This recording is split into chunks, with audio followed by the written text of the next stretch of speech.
You're listening to Saturday Morning Media. And now, back to our show. Elf-Centered is made possible by the Saturday Morning Media Patreon patrons. To support this show and hear new episodes before anyone else, become a patron. Head on over to patreon.com/Saturday Morning Media for more information. And thank you for your support.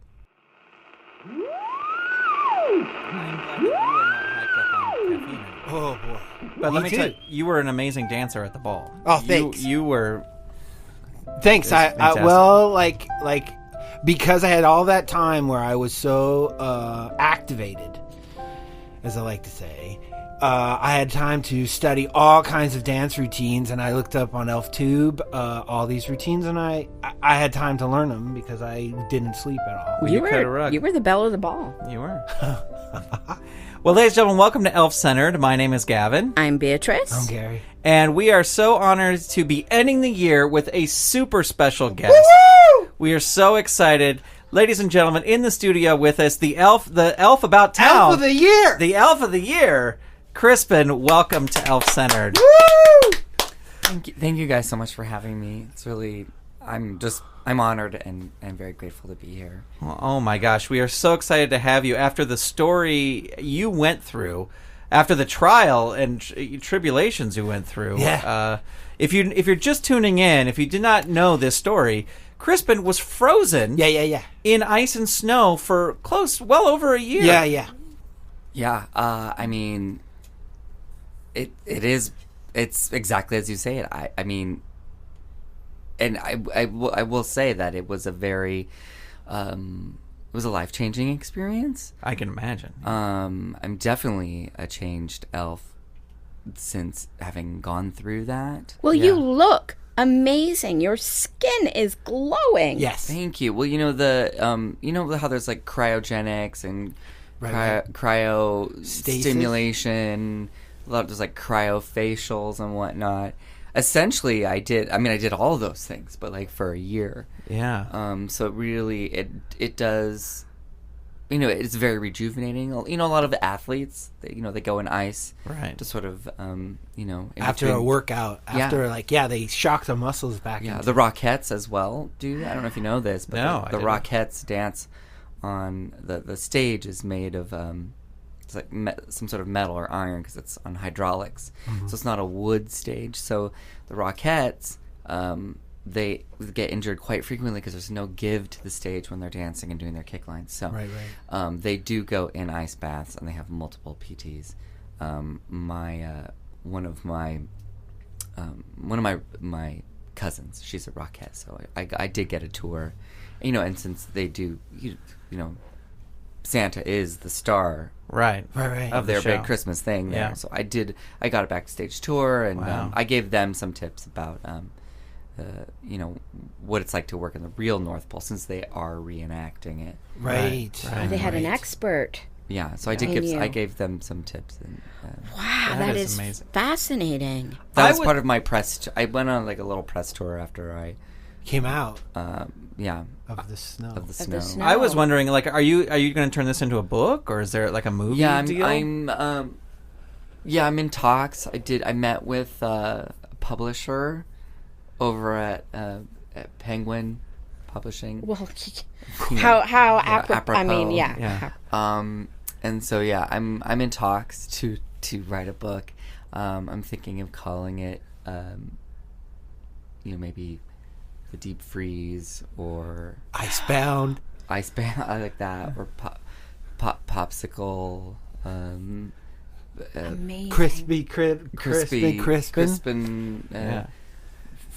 Frozen to a crisp. Oh, that's a good one. I love it. Can you imagine?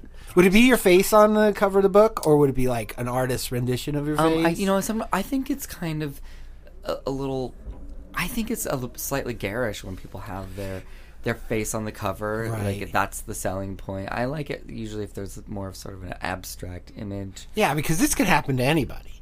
Yeah, I mean, and that's part of the other reason I want to do the book is to sort of create awareness about,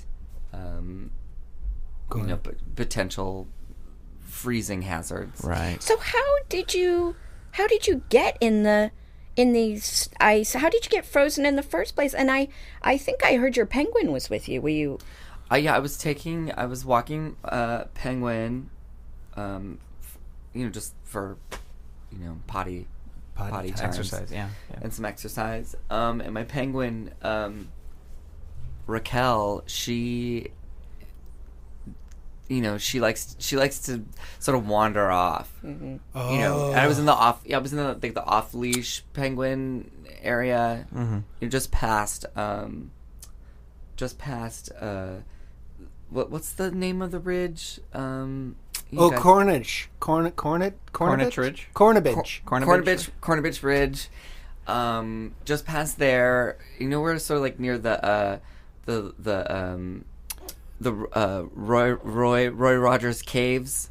Those caves they named after Roy Rogers? Yeah. I always wondered about why they did that. I guess he was a friend of Santa's. Santa's a big fan. Yeah. But it was right there, and we were just like out for a walk. The last thing I remember was sort of like a gust of wind, and near the caves there's the ridge. There's lots of ridges and crevices and whatnot. And the wind blew both me and Raquel into some sort of like crack in a glacier, and then it sort of filled the snow in, and then there was from what I hear there was immediate sort of like rain, sleet, global warming, and so then that was sort of wet, and then it froze again, like flash frozen. Yeah. Were you aware when it was happening? Like, were you like, oh my god, what is happening? Yeah, it's a bit hazy for me because I feel like I may have sustained some head trauma while it was happening. I bet you're not fully thought out yet. I mean, you like your brain is like the last thing to fully, because it's the closest into your body. Maybe there's some memories that will resurface once you fully. Maybe you should go to Baja. I did have some short-term memory loss. Mm-hmm. Like sometimes I can't remember. Did I take my medication today or did I not? That's hard to remember. But right. Yeah. Long-term stuff I'm pretty good at. But the process, not the process, but the experience, the freeze immersion that I was in, it was very because your brain stays, even though you're frozen, your brain is still... Well, it still has to run your body. It's running your body, and it's sort of, you've been projected into a state of hibernation, essentially. Did you... I have a question, if you don't. Did you dream? Yes. Oh. And I will tell you this. It was like... It was both beautiful and terrifying. The way many dreams are. You never know when you go to sleep if it's going to be a good dream or a bad dream. But I was essentially asleep for a year. So my dreams... Not dreams. It was one long dream that never ended. Oh. Wow. And I don't know about you, but I dream in animation. Oh. Like stop motion animation. Like that's what my dreams look like. They don't look like Gumby. Yeah. Yeah. Or like or more recent, the claymation specials that were made. Oh, yeah, like Rankin Bass, like the the ones that were sort of made about using our folklore and our mythology. Oh yeah, the Santa Claus and the Rudolph, Baby New Year. Yeah, like when Santa licensed out. Yeah, right. To whatever that company was. Right. I watched a lot of those as a young elf, and that did. Just like for some reason, my dreams appear to me, and that's anyway. So, for over a year, I was having terrifying, but then sometimes beautiful dreams with all stop motion. Oh, this is the most incredible story I think I have heard up here in the North Pole. Oh, for sure. Ever. I would like to know once you were found and you were rescued and kind of thought out, what was like the one thing that you were like, oh, this happened to me, but now I just can't wait to like have a slice of pizza, or like what was your one thing that you just could not wait? Oh, the first thing I did was, I had my mom make me some Geflügelwurst, which is traditional, like it's like a turkey sausage. Geflügelwurst on Brezen, which is sort of like a pretzel bread. And with like a spicy mustard. Oh, that sounds good. It's just like, she's from we have like sort of old sort of European elf heritage. Like my elf relatives sort of came from that area, like the Erzgebirge mountains of sort of on the border of like Czechoslovakia and Germany. Like that's where they came from. Like that's where my family like they were the first ones to make Knussknackers und rauchende Menschen. That's nutcrackers and smoking men, which are traditional Christmas toys for in like little German villages. So that's where we get nutcrackers from. It's from that region. And the second thing I ate was my mother's other famous sort of Czech Germany border delicious treat. It's called Rouladen, and it is it's like a thinly sliced meat with like pickles and carrots rolled inside in a toothpick, and you sort of broil it. So the Geflügelwurst and the Rouladen those are my go-to. And a little bit of sauerkraut. That sounds so good. Yeah. And I noticed that your elf attire is slightly different, and I'm guessing this is because of your heritage. Like those shoes you're wearing are astonishing. Yes, well, you know how most elves, regional elves, most people wear the pointy, right, yeah, with the bell on the end. Yeah, but since from the Erzgebirge region, we wear the sort of the more rounded. It's sort of more like a Birkenstock sort of vibe. Oh, right. But that's because that's sort of the shape. It's more. It's the enclosed Birkenstock. Like the enclosed Birkenstock, that's the sort of shape that my family traditionally wears, and it's more comfortable because it allows you for toe spread, which is how naturally we should.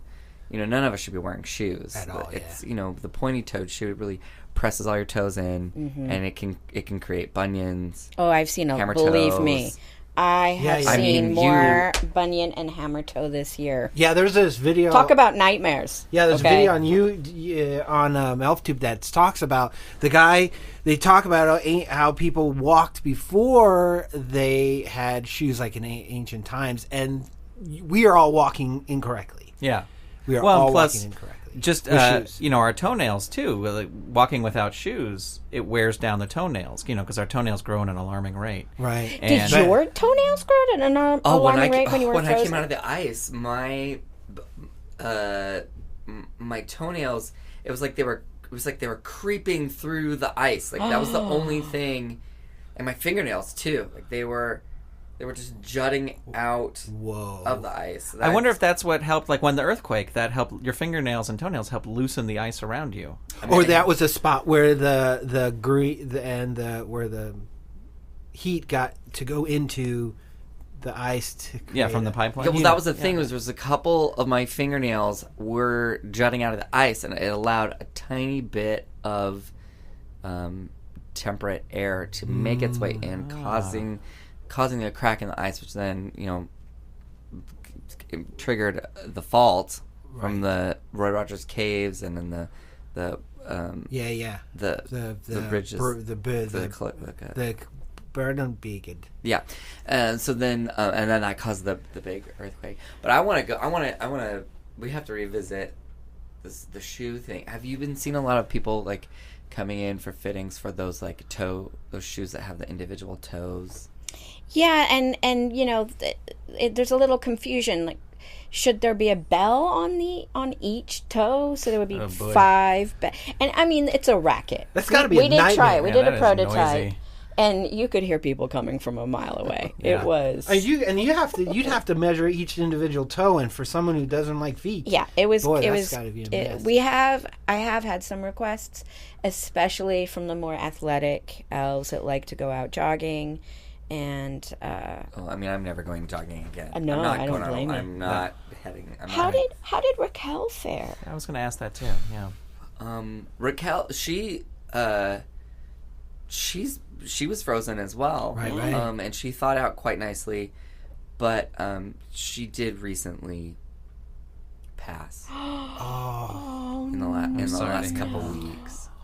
I can imagine that would be a terrible. And it was unrelated to the deep freeze. Well, they're. She was just old. Oh, okay. Yeah, penguins live for what's that? The average lifespan of a penguin is. It's like 10 or 12 years. Yeah. Oh, right. So, or is it? Or is it? I don't know because I'm allergic. Or is it 3? I don't know anything. Yeah. I mean, what? I can't remember how long did your most. Well, my penguin Harvey, he is still with us, fortunately. How old is but he? He's 9. He's 9, and so he's got like a good how many? I'm hoping 5-10 years. I don't know 10, but that's wishful. That's sentimental on my part. It's like I would love him to have him forever. Right. Yeah, Raquel was 21, which is wow. Whoa, that's like 200. Yeah. In penguin years. Yeah, so she, she wasn't even. She belonged to my older brother Jim. So I sort of got when he went off. He went away. Right, when he went, because I heard that he went and he joined the Leprechauns Union. Yeah, he's working down in Ireland? Northern Ireland. Okay, it's different. It's different from regular Southern. Ireland. Yeah. Well, that's why we didn't encounter any of your family. I mean, honestly, Crispin, we were looking for you this past year, and we may have stumbled across some of your mail. Oh, okay. Yeah, we picked up your mail for you. Yeah. You owe some money to the power company. I mean, I'm still going. I haven't gone through all of it yet. I can imagine. I mean, just because we were so slammed with the season and Right. So, it was a little, to me, it was a little unfair that you were frozen. You came out after this horrific earthquake. We found you. We were so happy to find you, and then Mr. Barrow puts you to work. That was, to me, it was like, give the guy the rest of the year off. Right. Like, if you ask me. Yeah, you know what? Honestly, it's like, if you are on vacation all year, which essentially I was, like, it's like having an ice cream sundae every day. It's not delicious if you can have your favorite dessert every single day. That's like, I was on a weird dream vacation / nightmare for a whole year, so it actually felt good to get back to work, because then once I work hard, then I can enjoy the actual time off again. Right. And what were you doing? What was your job? Yeah, what job did Mr. Barrow, the taskmaster? This season or prior or prior to when you were awoken? I was in tailoring. That makes sense. I mean, look at this. Look at what he's wearing. Yeah. Folks, if you could see what he's wearing, you would be There's crushed velvet, I will say, and that's it. Yeah. This crushed velvet. Is that taffeta, or is that seersucker or taffeta? I always get them confused. They look very similar. It's people do confuse taffeta and seersucker. It's actually it's a knit though. It's just like it's a knit, but the fibers are like, I don't know if they're like a synthetic or something, so that's why it's shiny. But the crushed velvet is actually sent up from Romania. Oh, fancy. Yeah. Fancy. Well, boy, oh boy, Crispin, we are super glad to have you back. And Elf of the Year, congratulations. Oh my God, thank you so much. Yes. I hope I can, spread my message about freeze prevention. Yeah. The buddy system as well. If I'd gone out on my walk with someone else, like maybe this would have prevented it. Or maybe we both would have been frozen. But then you would have had a friend. Right. Like you would have had a friend frozen with you. Better cell service. I'd like to advocate for better cell service. The the cell service out there by the caves. The Definitely caves where is Roger terrible. Caves is terrible. Yeah, I agree. So I think if we could strengthen that, would be a safety. Yeah, and then definitely safety first, and then again keep your eyes and ears peeled for my my book and audio book. Wow. I'm hoping. I mean, I know how talented you are. I'm hoping you really turn this into a musical. Oh my God, that would be the dream. Frozen to a Crisp, the musical. Yeah, to see you on stage reenacting your experience. Because I was going to say, I mean, like, I was thinking there's going to be a movie based on it, but a musical is interesting because a musical you can be a little bit more ethereal, I guess. Because I thought if it was a movie, you're just going to be frozen in ice for 50 minutes. Yeah, but they were able to make 180. What was that, James? 127 hours. Yeah, that was a great movie. I think you're right, though. This would be more. I'd like to do a one elf musical. Oh, I would see it. I've heard you sing, and play myself. Know you are a talent. Do you have any ideas of any of the songs? Yeah, like I'd like it to open with just sort of like maybe a song about Raquel. Just sort of like, walking Raquel, she's my favorite belle. She's a penguin, but she in my eyes, she's like an elf to me, because I love her. She's almost 21 years old. She's been with my family, cause we are so cold, because she's a penguin and I'm an elf. Oh, I smell it. Standing ovation. Yeah. I'm just workshopping it. No, it is fantastic. Incredible. Incredible. Man, oh man. Well, Crispin, it has been absolutely pleasure having you here today. We, but you're welcome anytime. Elf of the Year. You have a key. Guys, I've been catching up on the broadcast, and I'm just loving everything you guys have been talking about lately. Thank you. Thank you. Well, so thank you, that. Gary, Beatrice, Gavin. Thank you. You guys are just thank you. I mean, also thank you for creating a space for elves to be heard. And this goes out. It's worldwide. Worldwide, and I feel like it's great because we finally are being represented in media outlets. Right, beyond the typical expression of an elf. Yeah, which is Santa at Santa's knee. We're individuals. We have our own. It's not. What's our narrative? Right. Exactly. Yeah. Exactly. Well, we just want to remind everybody the forecast is coming up. You can expect snow later tonight. We have snow tomorrow and snow the next couple of days, so bundle up. And thank you very much for tuning in to Elf Center. Crispin, again, thank you for stopping by. We appreciate it. Yeah. Thank you for having me. And my name is Gavin. I'm Beatrice. I'm Gary. And this has been Elf Centered. I want to see that musical. I smell a Tony Award. God. I think a Tony Award. Definitely. Oh, definitely a Tony.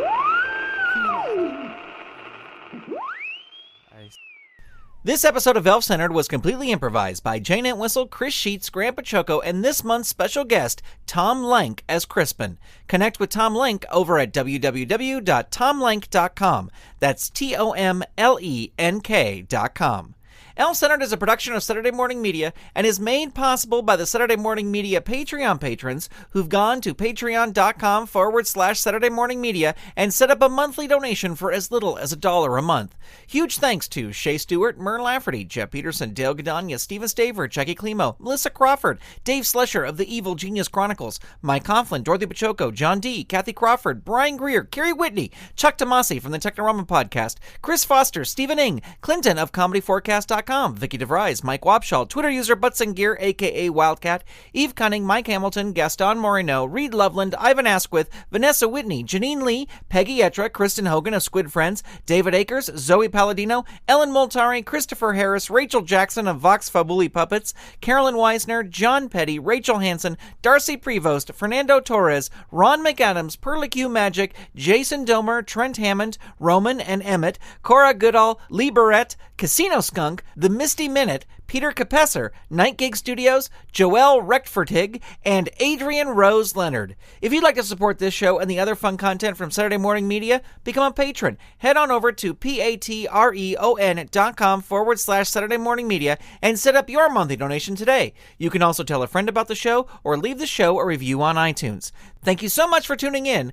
Elf Centered will be back soon.